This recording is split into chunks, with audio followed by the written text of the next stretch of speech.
केंद्रीय गृहमंत्री अमित शाह आज संभाजीनगरच्या दौऱ्यावरती आहेत।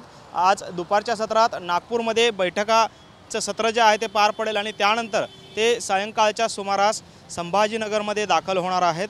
संभाजीनगरमध्ये रामा इंटरनॅशनल या ठिकाणी त्यांची महत्त्वाची बैठक जी आहे ती पार पडणार आहे। अशी माहिती आहे की छत्रपती संभाजीनगरमध्ये महायुतीची जी महत्त्वाची बैठक आहे, विशेषतः जागा वाटपाच्या संदर्भातली जी काही बैठक आहे ती आज या ठिकाणी पार पडणार आहे आणि त्यांच्या स्वागताची जय्यत तयारी जी आहे ती या ठिकाणी या रामा इंटरनॅशनल हॉटेलच्या परिसरामध्ये करण्यात आलेली आहे। अनेक वेगवेगळ्या पद्धतीचे बॅनर्स जे आहेत ते स्वागताचे त्यांची या ठिकाणी लावण्यात आलेले आहेत आणि एकंदरीतच खरं तर महायुतीमध्ये ज्या पद्धतीनं जागा वाटपांचा जो काही सध्या वाद सुरू आहे किंवा चर्चा सुरू आहे, दावे प्रतिदावे सुरू आहेत, त्यावरती आज तोडगा निघण्याची शक्यता आहे। त्यावरती साधक बाधक चर्चा जी आहे ती या ठिकाणी होण्याची शक्यता देखील वर्तवली जाते।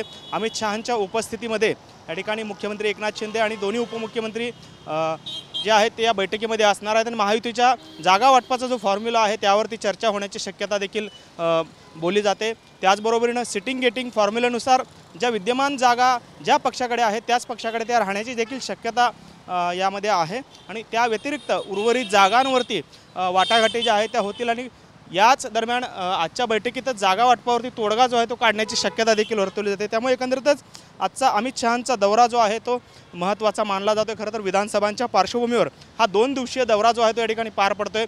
यामध्ये नागपूर, छत्रपती संभाजीनगर, नाशिक तसेच कोल्हापूर या महत्त्वाच्या शहरांमध्ये जे आहेत ते अमित शहा जाणार आहेत आणि तिथे आपल्या भाजपच्या पदाधिकाऱ्यांच्या देखील बैठका ज्या आहेत त्या पार पडणार आहेत आणि एकंदरीतच आगामी विधानसभेच्या दृष्टीने अमित शहांच्या या दौऱ्याकडे संपूर्ण राज्याचं लक्ष लागलेलं आपल्याला पाहायला मिळतंय। कॅमेरामन विनोद हुनाबादकरसह सागर सुरवसे, TV9 मराठी, छत्रपती संभाजीनगर।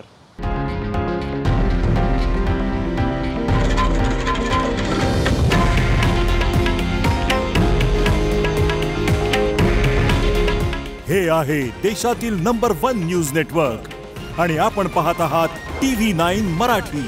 काळजी तुमची, हित महाराष्ट्राचं।